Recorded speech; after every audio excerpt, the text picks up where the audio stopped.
तो देखने वाले हैं क्लास 10th की अर्थव्यवस्था, जिसको हम लोग इंग्लिश में बोलते हैं इकोनॉमिक्स। क्या बोलते हैं हम लोग इंग्लिश में? इकोनॉमिक्स बोलते हैं। तो चैप्टर नंबर 1 है, यानी कि पहला चैप्टर को हम लोग पढ़ने वाले आज हैं, बिल्कुल एकदम आसान भाषा में। हाँ, क्या बिल्कुल एकदम आसान भाषा में हम लोग पढ़ने वाले हैं। तो चलिए देखते हैं चैप्टर का नाम क्या है। अर्थव्यवस्था एवं इसके विकास का इतिहास, यानी कि क्या अर्थव्यवस्था धीरे धीरे कैसे बढ़ा, कैसे भारत की अर्थव्यवस्था बढ़ा, विश्व की अर्थव्यवस्था बढ़ा, उसी को बारे में आज हम लोग पढ़ने वाले हैं ना। तो चलिए सबसे पहले देखते हैं कि अर्थव्यवस्था है क्या। सबसे पहले देखते हैं कि अर्थव्यवस्था, बात तो सही, अर्थव्यवस्था में इसके विकास का इतिहास हम लोग पढ़ रहे हैं ना। तो सबसे पहले देखते हैं कि अर्थव्यवस्था है क्या, इससे क्या होता है अर्थव्यवस्था। तो याद रखना कि किसी भी देश में पहले वस्तु उत्पादन होता है। क्या होता है? पहले वस्तु क्या होता है? पहले वस्तु उत्पादन होता है। उत्पादन होने के बाद विनिमय होता है, यानी कि दूसरा कोई को मिलता है, वितरण जिसको बोलते हैं, जिसको वितरण बोलते हैं। अब इसके बाद होता है उपयोग। इसके बाद कोई चीज होता है? उपयोग ना। पहले वस्तु क्या होता है? उत्पादन होता है, फिर विनिमय होता है, फिर उपयोग होता है ना। तो यही जो एक सिस्टम है, यही जो एक पूरी व्यवस्था है, ये पूरी व्यवस्था को ही कहते हैं अर्थव्यवस्था। पूरी व्यवस्था को क्या बोलते हैं हम लोग? अर्थव्यवस्था बोलते हैं ना। चलिए देख लेते हैं थोड़ा परिभाषा। परिभाषा में क्या लिखा गया है कि किसी देश या समाज में उत्पादन, कोई भी वस्तु उत्पादन हो रहा है, एवं वितरण, विनिमय और उपयोग की पूरी व्यवस्था को अर्थव्यवस्था कहते हैं। अभी तो ही बोले कि कोई भी वस्तु पहले उत्पादन होती है। क्या होती है? पहले वस्तु उत्पादन होती है, उत्पादन होने के बाद होती है विनिमय। क्या होता है? विनिमय होता है। और विनिमय होला के बाद उपयोग करते हैं इसको। कुछ करते हैं, इसका उपयोग करते हैं। यही पूरी व्यवस्था को क्या कहते हैं हम लोग? अर्थव्यवस्था कहते हैं ना। यह पूरी व्यवस्था को क्या बोलते हैं? अर्थव्यवस्था बोलते हैं। चलिए हम लोग देखते हैं कि भारत की अर्थव्यवस्था कैसी है। देखते हैं कि भारत की अर्थव्यवस्था के बारे में क्या होता है। तो अभी क्या बोले कि सबसे पहले वस्तु उत्पादन होता है, इसके बाद वितरण या विनिमय होता है, तब वस्तु उपभोग करता है ना। तब वस्तु क्या करता है? वस्तु को क्या करता है? मनुष्य उपभोग करता है। जैसे में उत्पादन को चुआ कि किसान फसल उगाते हैं, सही बात है, हम लोग किसान फसल उगाते हैं। और व्यापारी बाजार में बेचते हैं। व्यापारी कहाँ बेच देते हैं उसको? बाजार में बेच देते हैं। और लोग अनाज खरीद कर खाते हैं। लोग अनाज खरीद कर खाते हैं। तो सबसे पहले उगाएं, इसके बाद विनिमय हुआ, इसके बाद उपभोग हुआ, खाए तो ना। इसके बाद क्या हुआ? उपभोग हुआ ना। तो यहाँ तक कोई दिक्कत नहीं। तो चलिए आगे चलते हैं। अब देख लेते हैं महत्वपूर्ण तथ्य ऑब्जेक्टिव टाइप के क्या क्या होता है। तो कहा था कि जो भारत हमारा देश था, वो अंग्रेज के गुलाम 200 साल तक था। कैसो साल तक शासन किया अंग्रेज हमारे देश में? 200 साल तक, यानी कि अंग्रेज के गुलाम हम कितने सौ साल तक हुए? 200 साल तक ना। तो उस समय जब गुलाम था, तो उस समय भारत को सोने की चिड़िया कहा जाता था। क्या कहते थे हम लोग? सोने की चिड़िया कहते थे। तब जाकर हम लोग को, भारत को 15 अगस्त 1947 को आज़ादी मिली थी। बहुत से लोगों को लड़ने के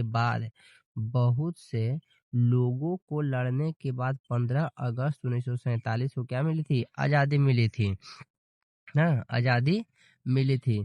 तब हम लोग देश को क्या बोलते हैं? भारत एक कृषि प्रधान देश है, यानी कि यहाँ पे कृषि बहुत ज्यादा होती है। क्या होती है यहाँ पे? कृषि बहुत ज्यादा होती है ना। तो अब भारत को गुलाम बनाना था।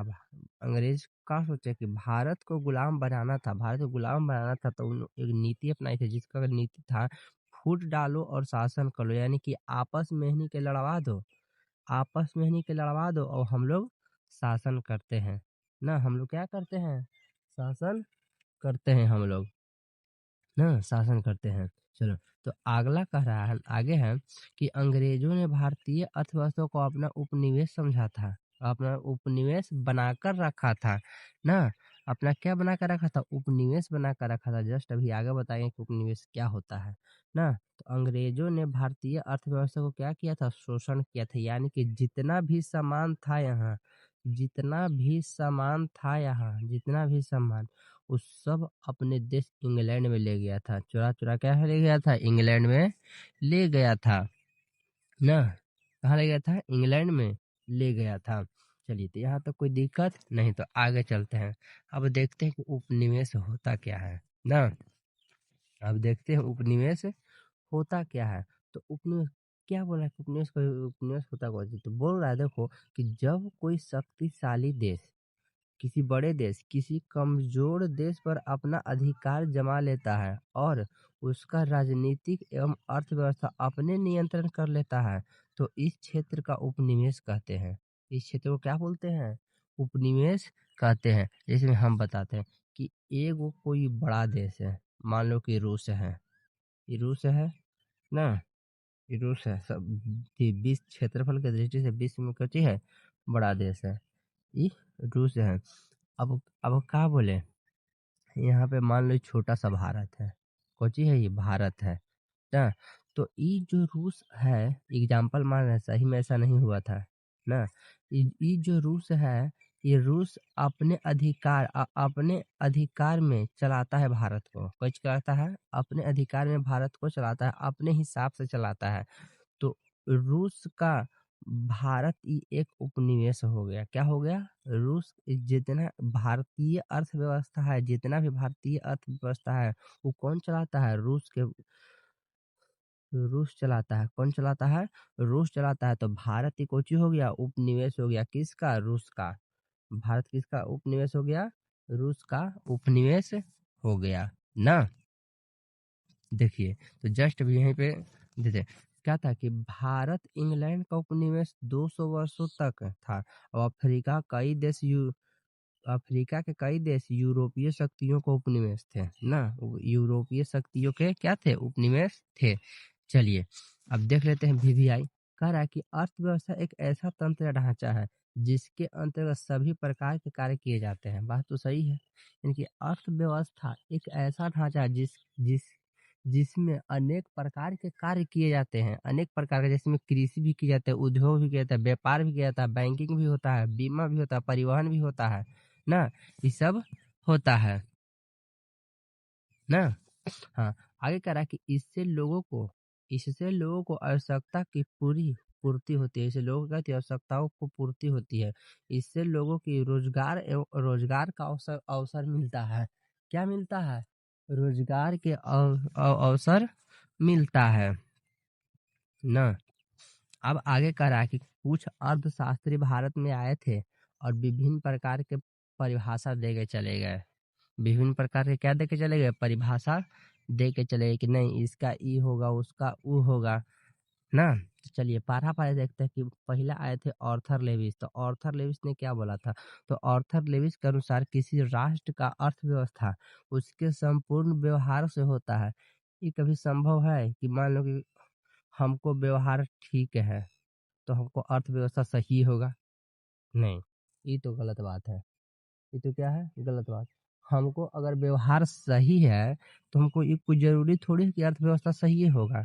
नहीं। तो अर्थात लेविस के अनुसार था कि किसी राष्ट्र की अर्थव्यवस्था संपूर्ण उसी को जो होता है व्यवहार से होता है, जिससे मानवीय आवश्यकताओं को पूर्ति के लिए साधनों का उपयोग करते हैं ना। यही बोले थे यही बोले थे ऑर्थर लेविस कि कोई अगर मनुष्य का व्यवहार सही है, व्यवहार व्यवहार अगर सही है तो उसका अर्थव्यवस्था एकदम निश्चित सही होगा। हमको हमको तो नहीं लग रहा है कि सही होगा ना। चलिए आगे देखते हैं। आगे थे ब्राउन। ब्राउन आए ना। देखो, ब्राउन ब्राउन क्या बोले थे, देखते हैं कि ब्राउन क्या बोले थे ना। तो ब्राउन के अनुसार अर्थव्यवस्था आजीविका अर्जन एक प्रणाली है। ब्राउन के अनुसार अर्थव्यवस्था आजीविका अर्जन की एक प्रणाली है। कैसे है? तो देखते हैं। देखिए, अब देखते हैं थोड़ा सा सरल शब्दों में। अर्थव्यवस्था आर्थिक क्रियाओं का एक ऐसा संगठन है जिसके अंतर्गत लोग लोग एक कार्य करके अपनी आजीविका चलाते हैं। हाँ ना। यानी कि रोज आदमी काम करके, मजदूर लोग काम करके अपने घर को चलाते हैं, अपने पालन पोषण करते हैं। उसी को वही बोले थे ब्राउन ना। वही कुछ बोले थे, ब्राउन बोले थे ना वही ब्राउन बोले थे कि जो ब्राउन बोले थे तो कोचे कहते कि अर्थव्यवस्था एक ऐसा प्रणाली है, ऐसा प्रणाली जिसके अंतर्गत लोग अपने कार्य करके आवश्यकताओं को पूर्ति करते हैं, आवश्यकताओं क्या करते हैं? पूर्ति करते हैं। वही ब्राउन बोले थे, ये तो बात सही है, ये तो कोई दिक्कत नहीं है। चलिए आज के लिए इतना ही, धन्यवाद।